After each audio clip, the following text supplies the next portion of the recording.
Welcome to TGIF. Here we are, 2 Kings, the book of 2 Kings, chapters 1 through 10, episode 1.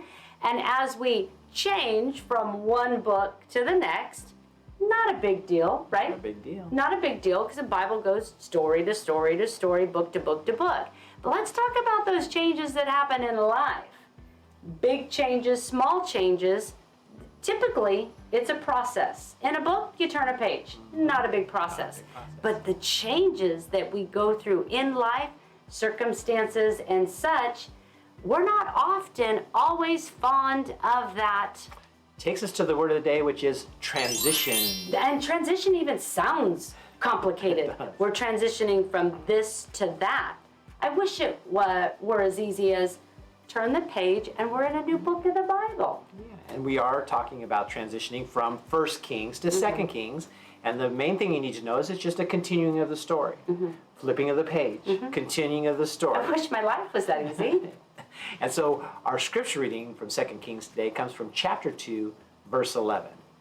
As they were walking along and talking, suddenly a chariot of fire appeared, drawn by horses of fire. It drove between the two men, separating them. And Elijah was carried by a whirlwind into heaven. I just picture, poof.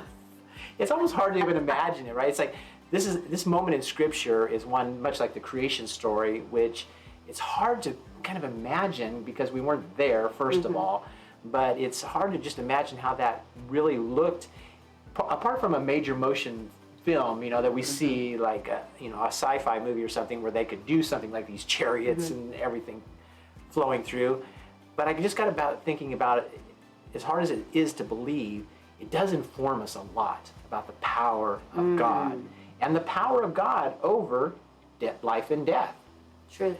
So this is a big transition, and none of us want to die. But for Elijah, what a way to go, right? But think about walking along beside your teacher or your mentor or somebody that you really respect. And you'd be listening, right? Listening pretty hard to him. And then all of a sudden this chariot of fire comes blowing through. They didn't know the time, the place. It wasn't a scheduled stop. It's like, okay, make sure when you get to Jericho Avenue 1, make sure you stop at that bus stop because here's where you're going to get on. Wasn't that laid out for them? Here comes the chariot of fire, and Elijah's gone. And here stands Elisha. So we are transitioning into his story here in 2 Kings. And so getting kind of back to this transition, this story talks to me about two parts. I see two parts in it. One being earth to heaven. That's a big transition. We all have to go through it one way or another, and we get to heaven. Really. But nobody wants to go through the death part of it. And so this speaks to that, the power of God in that. And then also the power of God in ministry, because these two were doing ministry together, and then all of a sudden, he's gone. You never know, right? You never know when that person that is mentoring you or teaching you will be gone. But it helps us to take a couple things into account here. First, that power of God, how God's power works. God is at the heart of all transition. And regardless whether you like the transition or not, God's at the heart of it because God knows all.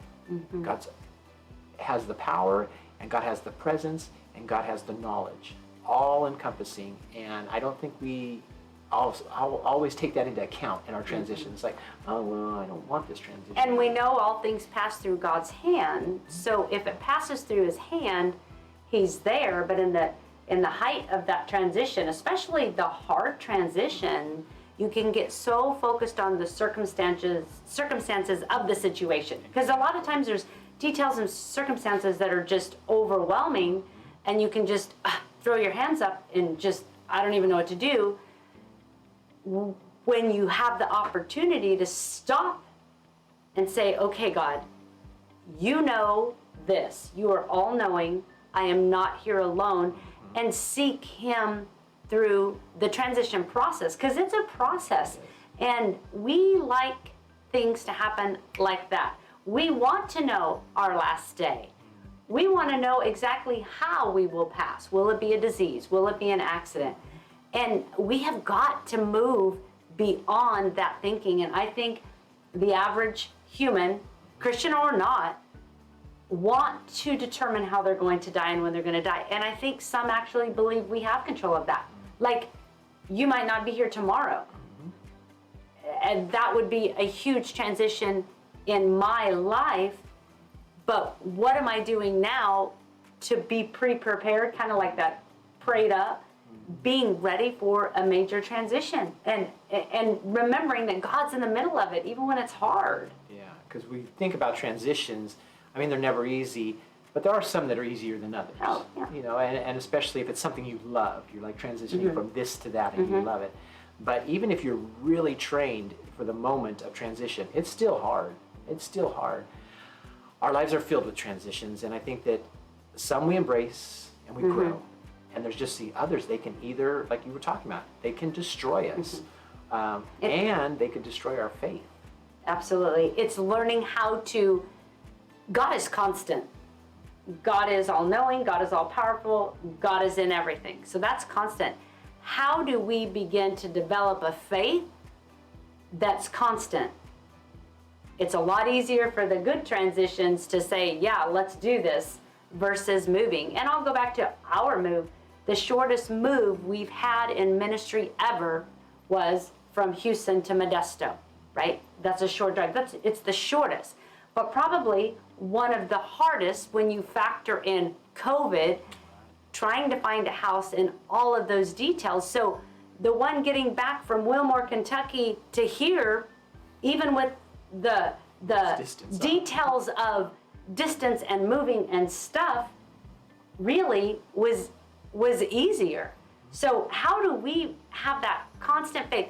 God, no matter what. I just had this conversation with someone this morning, and I said, at the end of the day, no matter what happens in this situation, God is the same and He is good. And that really kind of just helped her say, okay, so it's a win at the end of the day because God is the same and is good, no matter if the outcome is what we want. Tough, but truth. Yeah, I mean, for Elisha, who has now to carry on the ministry, you know, he's in a tough place, and we know that 2 Kings does not get any better. The news does not go any better for the kings of 2 Kings because they keep continuing to do what is evil in the sight of God, and they do it to the extreme that what we'll learn here in the next section is going to be a reminder that putting God first in everything, making God your primary focus, and knowing that no matter the transition, God is with us. So as you go about your week, your days, thinking about all the transitions, even within a day. I mean, do you think about how much you transition in a day? Knowing that you could get a phone call with a diagnosis, you could get a phone call with a drastic change. I mean, all of these things. All kinds of bad news. It happens every day, all day to people all day long. Maybe it's not been you today, but think about those things that could happen, not saying focusing on all the what ifs, but where are you in your spiritual journey and your walk with the Lord to be prepared to carry on as God would have you for His kingdom purpose, even in situations that you don't plan for, and frankly don't want.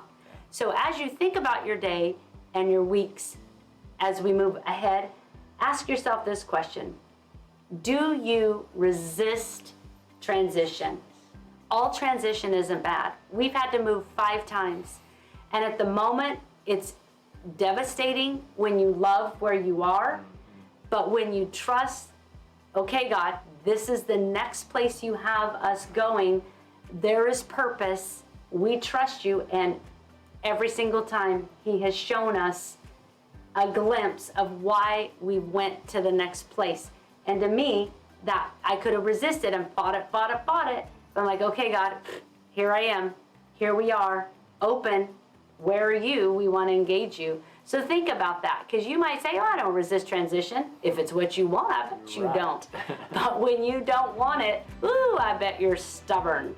So with that note, make it a great week. And you can read on to chapters 11 through 17 to catch up to get ahead for episode 2. Make it a great week. Bye.